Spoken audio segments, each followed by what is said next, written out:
যে রব তোমাকে আমি ভালোবাসি, তোমার মোহাব্বত আর ভালোবাসা আমার হৃদয়ে আছে, তাই রাজপথে নিজের জীবনকে তোমার জন্য উৎসর্গ করে দেখায় দিলাম। আল্লাহু আকবার। দুনিয়াতে প্রেমিক যেমন প্রেমিকার প্রশংসা এবং পর্যালোচনা করার মধ্যে সে স্বাচ্ছন্দ্য বোধ করে, ঠিক তদ্রূপ ভাবে যারা আল্লাহর সাথে প্রেম করে, ইশকের খেলা যারা খেলে, মোহাব্বত আর ভালোবাসা যারা হৃদয়ে পোষণ করে, তারা সেই মাহবুবের সামনে মাশউকে হাকিকির সামনে দুনিয়ার সব কিছুকে বিলুপ্ত করে দেয়, নিজেকে তার সামনে মিটিয়ে দেয় এবং কুরবানি করে দেয়। ইমামে গাজালি রহমতুল্লাহ আলাইহি তার সামনে জৈন ব্যক্তি মোহাব্বত প্রসঙ্গে কয়েকটি ছন্দ, কয়েকটি ছড়া আবৃত করলেন। ইমামে গাজালি রহমতুল্লাহ আলাইহির সামনে ইশকে ইলাহি এবং মোহাব্বতে ইলাহি বিদরিত ছড়া এবং ছন্দগুলো যখন আবৃত করা হয়, তখন ইমামে গাজালি বেহুশ হয়ে জমিনের উপরে পড়ে যান। সেই ছন্দ বা ছড়াগুলো হলো লাকাদ সালাআত হাইআতুল হাওয়া কাবাদি ফালা কবিবুল লাহা ওয়ালা রাকি ইল্লাল হাবিবুল লাযী শাগাবতু ফাইনদাহু রাহবাতি ওয়া তারিয়াকি। কবি বলেন, ভালোবাসার যে সর্বটি ধ্বংসন করেছে আমার, ভালোবাসার যে সর্বটি ধ্বংসন করেছে আমার, ডাক্তার কিংবা মন্ত্রদাতার কাছে নেই নিরাময়। তবে যার ভালোবাসায় তীর্থ আমি যদি পেয়ে যাই তাকে, সেই পারে আমায় ঔষধ দিতে, আমার প্রাণ বাঁচাতে। ইমামে গাজালি ইশক মিশ্রিত এবং বিজড়িত এই ছন্দগুলো শুনে তিনি বেহুশ হয়ে জমিনের উপরে পড়ে গেছে। ডাক্তার ডেকে আনা হলো। নারী নক্ষত্র পরীক্ষা করে ডাক্তার বলতেছে, আল্লাহর এই ওলিকে মোহাব্বতের রোগে আক্রমণ করেছে। এটা দুনিয়ার কোন শারীরিক রোগ না, মোহাব্বতের রোগ, ভালোবাসার রোগ ইমাম গাজালিকে আক্রমণ করেছে। আমাদের সকলের সাথে একটা মানব দেহ আছে। এই যে একটা মানব দেহ, এই মানব দেহের মূলত কয়েকটি বিশেষ অঙ্গের সমষ্টির নাম হলো একটা মানব দেহ।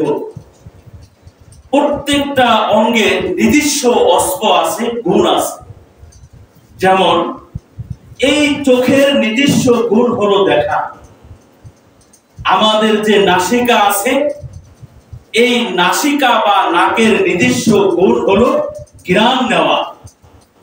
আমাদের যে কর্ণ আছে, এই কর্ণের বিশেষ এবং নিজস্ব গুণ হলো শোনা। তো মানব দেহের এই প্রত্যেকটা অঙ্গের যেমন বিশেষ গুণ আছে, নিজস্ব একটা বৈশিষ্ট্য আছে।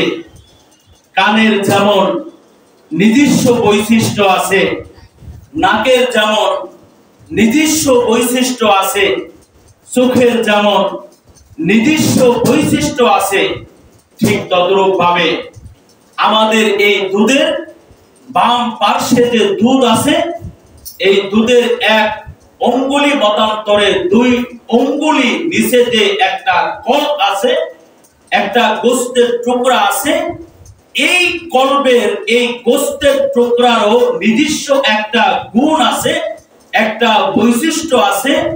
নিজস্ব ওই গুণ আর বৈশিষ্ট্য হলো এই কল্প কাউকে না কাউকে ভালোবাসবে। এই অন্তর কাউকে না কাউকে ভালোবাসবে।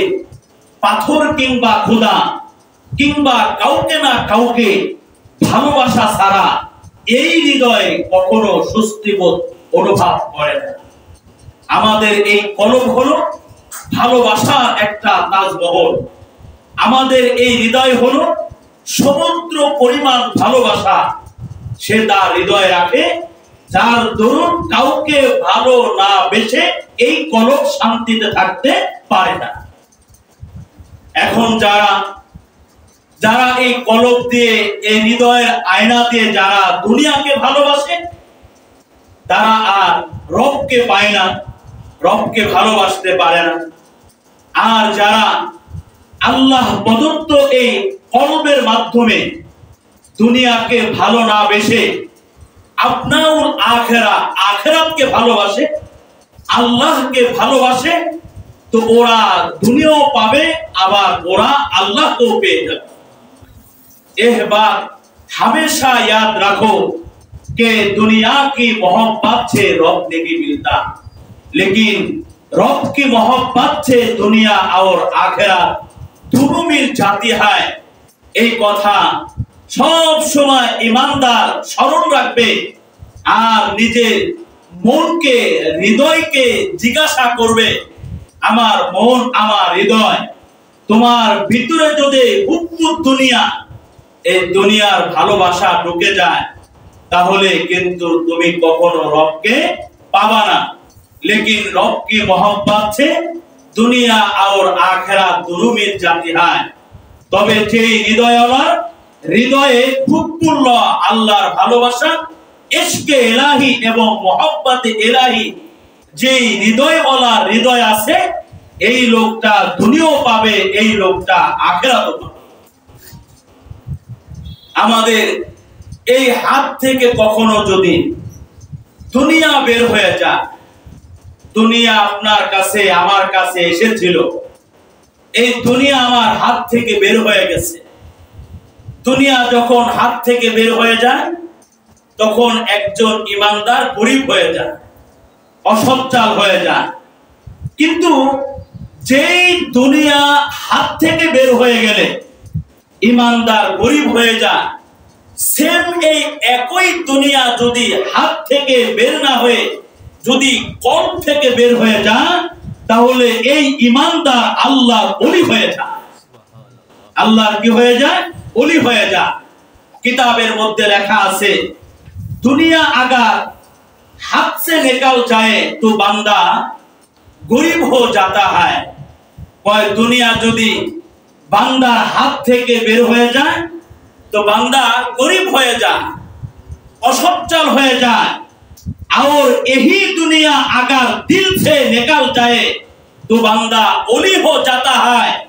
আর ওই একই দুনিয়া যদি বান্দার কলব থেকে বের হয়ে যায়, বান্দার কলবে যদি হুব্বুদ দুনিয়া না থাকে, দুনিয়ার মোহাব্বত, দুনিয়ার ভালোবাসা না থাকে, তো ওই বান্দা তার দিল থেকে দুনিয়ার মোহাব্বতকে বের করে, দিল যেহেতু খালি থাকে না, দুনিয়ার মোহাব্বত যখন বের হয়ে গেছে, নিঃসন্দেহে ইশকে ইলাহি ঢুকে পড়েছে, মোহাব্বতে ইলাহি ঢুকে পড়েছে। মোহাব্বতে ইলাহি আর ইশকে ইলাহি যখন দিলের মধ্যে ঢুকে গেছে, তখন এই ইমানদার আল্লাহর ওলি হয়ে যায়। ইমানদার কি হয়ে যায়? আল্লাহ তাআলা ওলি হয়ে যায়।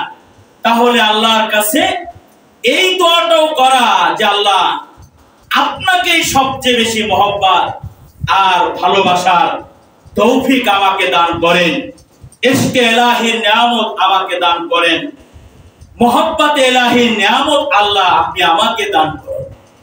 এখন প্রশ্ন হলো, আল্লাহকে সবচেয়ে বেশি ভালো কেন বাসবো? আল্লাহ তাআলা এই পৃথিবীতে যা কিছু আছে সবকিছু আল্লাহ তাআলাই বানাইছেন, সবকিছুর মালিক আল্লাহ তাআলা। আর ওই আল্লাহ তাআলা স্বয়ং নিজেই বলেছেন, আমি হলো ইমানদার গোলামের বন্ধু। সুতরাং ইমানদার গোলামের জন্য এর চেয়ে সৌভাগ্যের আর কিছুই হতে পারে না যে আমার বন্ধুকে আল্লাহ। কথা বলেন না কেন? আমাকে বন্ধু হিসেবে গ্রহণ করেছেন কে? আরো আসতে বলেন, কে গ্রহণ করেছে? আল্লাহ। তো ইমানদারের জন্য এর চেয়ে সৌভাগ্যের আর কিছুই হতে পারে না। দুনিয়াতে আমরা যদি কোনো শক্তিশালী, কোনো প্রভাবশালী কিংবা বিত্তবান কারো বন্ধুত্বের মাধ্যমে আমরা গৌরব বোধ করে থাকি, ফখর করে থাকি, গর্ব করে থাকি, অথচ আল্লাহ তাআলার বন্ধুত্বের চেয়ে গৌরবের আর মর্যাদার কিছুই হতে পারে না। আল্লাহ তাআলা সূরা বাকারার 257 নম্বর আয়াতের মধ্যে বলেন, আল্লাহু ওয়ালিয়ুল লাযিনা আমানু ইখরিজুহুম মিনাজ যুলুমাতি ইলান নূর। আল্লাহ হলো ঈমানদারদের বন্ধু। ইখরিজুহুম মিনাজ যুলুমাতি ইলান নূর, তাদেরকে আল্লাহ তাআলা বের করে নিয়ে আসেন অন্ধকারাচ্ছন্নতা থেকে আলোর দিকে। ওয়াল্লাযিনা কাফারু, আর যারা কুফরি করে, আউলিয়াউহুমুত তাগুত, তাদের বন্ধু হলো তাগুতি শক্তি। ইখরিজুনাহুম, যাদেরকে তাগুতি শক্তি বের করে আনে, মিনান নূরি ইলা যুলুমাত, আলো থেকে অন্ধকারের দিকে। উলাইকা আসহাবুন নার, এরা হলো জাহান্নামের অধিবাসী। হুম ফিহা খালিদুন, আর তারা অনাদি অনন্তকালের জন্য জাহান্নামের মধ্যে তারা থাকবে।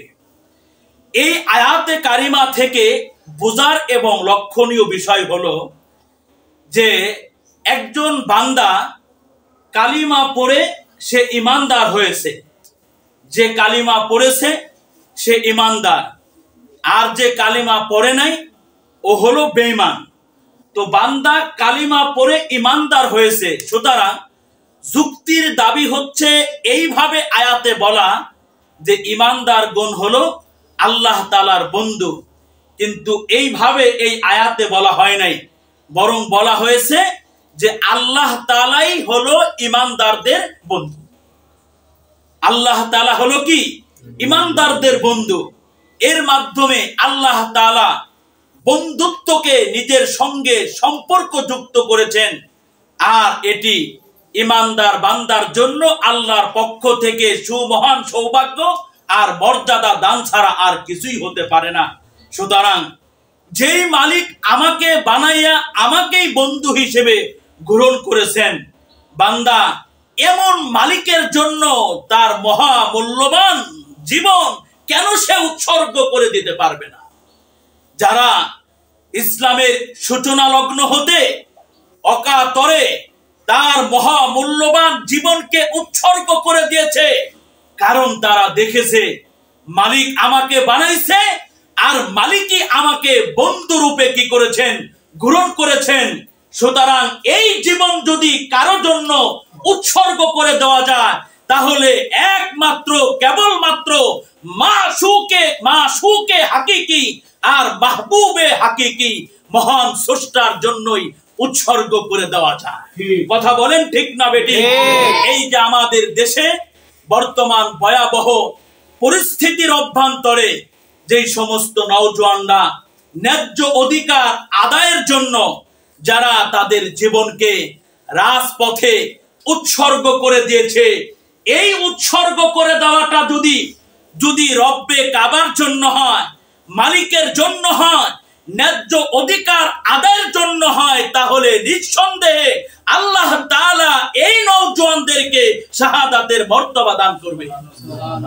শাহাদাতের মর্তবা আল্লাহ তাআলা তাদেরকে দান করবে। মুহতারাম হাজিরিন, যে কথাটা আমি বলতেছিলাম, তো জীবন যদি উৎসর্গ করে দেওয়া যায়, আস্তে না বলে চিল্লায় বলবেন কার জন্য জীবন দেওয়া যায়? আরো জোরে বলেন, কার জন্য জীবন দেওয়া যায়? জীবন উৎসর্গ করে দেওয়ার মৌকা 56,000 বর্গ মাইলের অভ্যন্তরে কখনো যদি তোমাদের মাঝে আসে, তাহলে ওই রবের জন্য ইশক আর ভালোবাসা জাহির করার জন্য রবকে দেখাইতে পারবা? যাবে তো ইনশাআল্লাহ। আল্লাহ তৌফিক দান করেন। আবার আল্লাহ তাআলা সূরা মাইদার 53 নম্বর আয়াতে আল্লাহ প্রসঙ্গে বলা হয়েছে, ওয়াইহিব্বুহুম ওয়াইহিব্বুনাহু, যে আল্লাহ ইমানদারদেরকে ভালোবাসে, আর ইমানদার যারা এরাও আল্লাহকে ভালোবাসে। এখানে বোঝার বিষয় হলো কার ভালোবাসার কথা আল্লাহ আগে বলেছেন? নিজের ভালোবাসার কথা। ইউহিব্বুহুম, আমি আল্লাহ তোদেরকে ভালোবাসি, ওই ইউহিব্বুনাহুম, আর ওরাও আমাকে কি করে? ভালোবাসে। আল্লাহ তাআলা নিজের ভালোবাসার কথা কি করেছেন? এখানে আগে বলেছেন। 2 নম্বর কারণ আল্লাহকে কেন ভালোবাসবো। প্রথম কারণ আল্লাহ আমাকে বানাইছে, সবকিছুর মালিক উনি, আর উনি আমাকে বন্ধু হিসেবে কি করেছে? গ্রহণ করেছে। তাই জীবন দেওয়ার প্রসঙ্গ আসলে তার জন্য একমাত্র কেবলমাত্র কি দেওয়া যায়? জীবন দেওয়া যায়।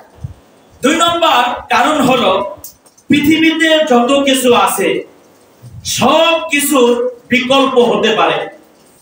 বিকল্প হতে পারে না কয়জনের? উনিকে। আরো জোরে বলেন, উনিকে। সব কিছুর বিকল্প হতে পারে, কিন্তু আল্লাহ বিকল্প হতে পারে না। দুনিয়াতে মানুষ কত শত সহস্র জিনিস লাভ করে, আবার কত শত সহস্র জিনিস হারায়। বাস্তব কথা হলো সব জিনিসের বিকল্প আছে, কিন্তু আল্লাহ তাআলার বিকল্প নাই। এটা কোরআনও আছে, লাইসা কামিসলি শাইউন, আল্লাহর মতো কেউ নাই, আল্লাহর সমকক্ষ কেউ নাই, আবার তার বিকল্প কেউ নাই। এজন্য আল্লাহর রহমত যদি কারো মাথার উপর থেকে সরে যায়, তাহলে এই লোকটা আর ঠাঁই পাওয়ার কোনো মাউকা খুঁজে পায় না, আর কোনো ঠিকানা খুঁজে পায় না। লিকুল্লি শাইইন ইযা ফারাক্তাহু ইয়াদুন ওয়ালাইসা লিল্লাহি ইন ফারাক্তা মিন আওয়াদিন, প্রত্যেকটা বিচ্ছেদের পাবে তুমি সমাধান, কিন্তু আল্লাহর বিচ্ছেদের ক্ষতি অপরাধ। রইসুল মুহাদ্দিসিন, তাহলে প্রত্যেকটা বিচ্ছেদের সমাধান আছে, কিন্তু আল্লাহর বিচ্ছেদের কোনো কি নাই? সমাধান নাই। এজন্য আল্লাহ মুসলিম শরীফে 2338 নম্বর হাদিসে বলেছেন, ইয়া ইবনা আদামা উতলুবনি তাজিদুনি, আদম সন্তান তোমরা আমাকে তালাশ করো, যদি আমাকে তালাশ করো তাহলে আমাকে পেয়ে যাবে। ওয়াইন ওয়াজাবতানি ওয়াজাবতা কুল্লা শাই, আর যদি বান্দা আমাকে পেয়ে যাও তাহলে সব কিছু পেয়ে যাবা। ওয়াইন ফিত্তানি ফাতাকা কুল্লা শাই, আর আমাকে যদি বান্দা হারিয়ে ফেলো তাহলে বান্দা তুমি সব কিছু তোমার হাতছাড়া হয়ে যাবে।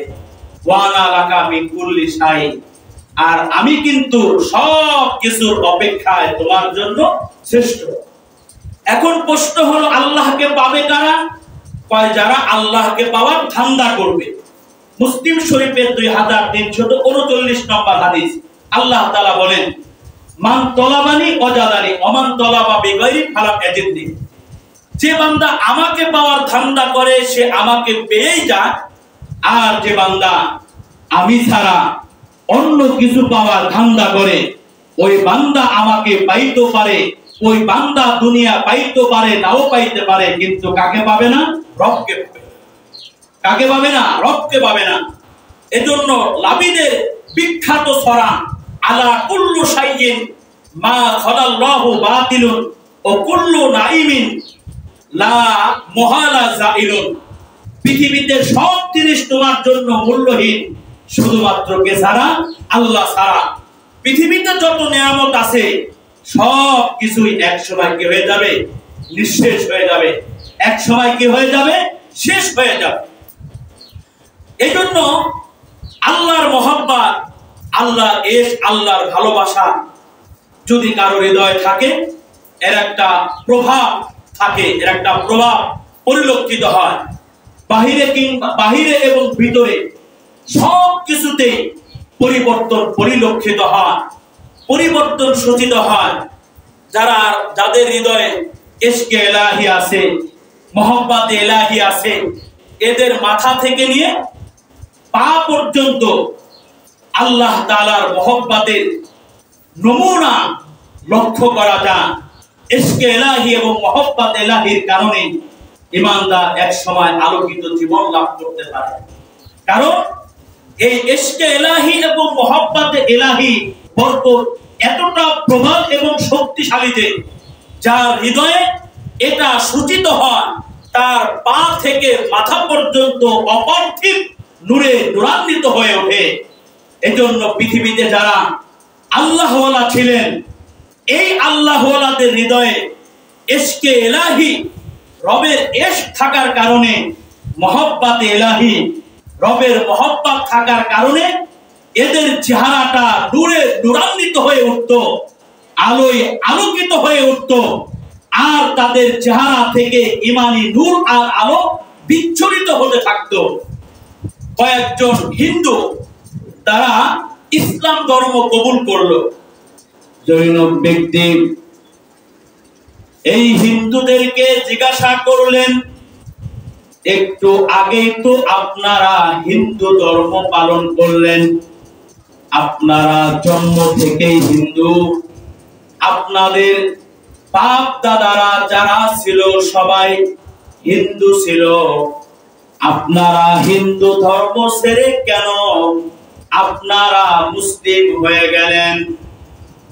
এই হিন্দুরা আল্লামা শাহ আনোয়ার শাহ কাশ্মীরি রহমতুল্লাহ আলাইহির চেহারার দিকে ইঙ্গিত করে বলল, হে মুসলমানের সন্তানেরা শোনো, এই যে আল্লামা শাহ আনোয়ার শাহ কাশ্মীরি রহমতুল্লাহ আলাইহি দেওবন্দি একজন আলেম, এমন চেহারাওয়ালা মানুষ কখনোই মিথ্যাবাদী হতে পারে না, এরা কখনোই কাযযাব হতে পারে না, অসত্য কথা এমন চেহারাওয়ালা মানুষ কখনো বলতে পারে না। ওই হিন্দুরা বলল, এই চেহারার অধিকারী মানুষ যখন ইসলাম কবুল করেছে, তাই এই আল্লাহর ওলির চেহারা দেখে আমরাও ইসলাম কবুল না করে পারলাম না, আল্লাহ ওয়ালার নূরানি চেহারা দেখে আমরা কাল বিলম্ব না করে ইসলাম কবুল করে নিলাম।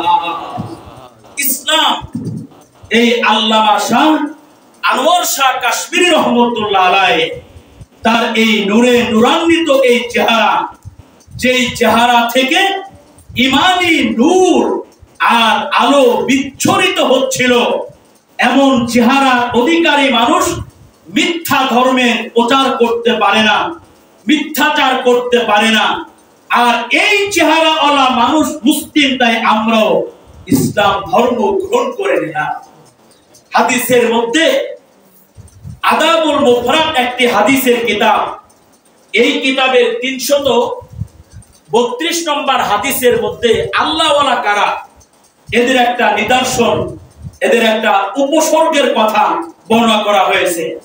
আল্লাহ রাসূল বলেন, আল্লাযীনা ইযা যুকিরাল্লাহ, আল্লাহওয়ালা কারা, সত্য ধর্ম অবলম্বনকারী কারা, এদের চেহারার দিকে তাকাইলে আল্লাহর কথা স্মরণ হয়ে যায়।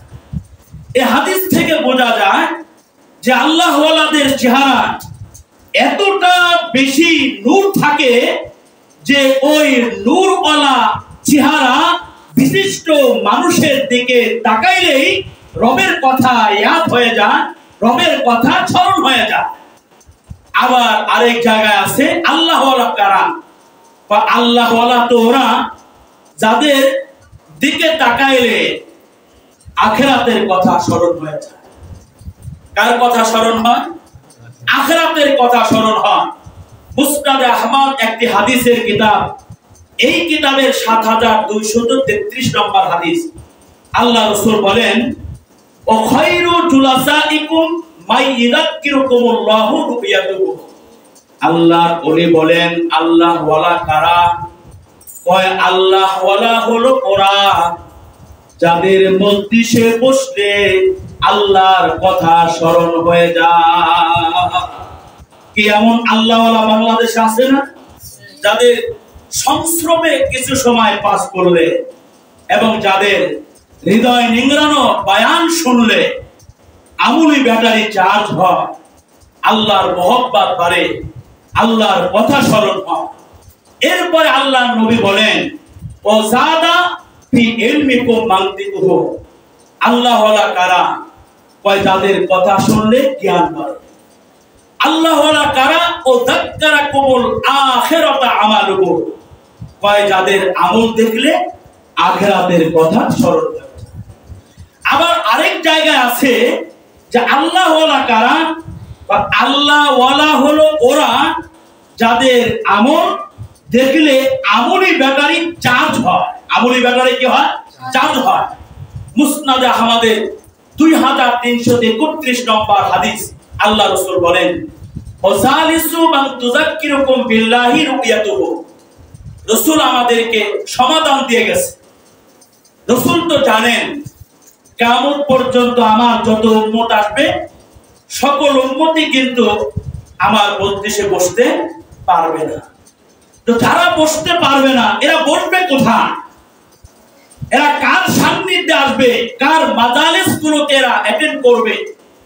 আমি তো একটা কথা বলি যে কোনো মেসেজ যদি আমাদের কাছে নির্ভরযোগ্য সূত্রে এমন হতো, এমন আসতো, যে বুঝানোর খাতিরে বলছি যে আমাদের নবীজি পৃথিবীর একেবারে শেষ প্রান্তে অবস্থান করত, বুকে হাত দিয়ে ইমানদার নিজেকে প্রশ্ন করেন তো আপনি কি আর বাংলাদেশে থাকতেন না নবীর সান্নিধ্যে চলে যেতেন? কথা জোরে করে বলতে হবে। থাকতেন না চলে যেতেন? ভিটা বাড়ি বিক্রি করে হলো আমরা পৃথিবীর শেষ প্রান্তে গিয়ে নবীজির মজলিসে আমরা কি করতাম? বসতাম। এখন প্রশ্ন হলো, তো নবী নাই, আমরা বসবো কার কাছে গিয়ে? কার সান্নিধ্যে গিয়ে বসলে ইশকে ইলাহি লাভ করা যাবে, মুহাব্বতে ইলাহি লাভ করা যাবে?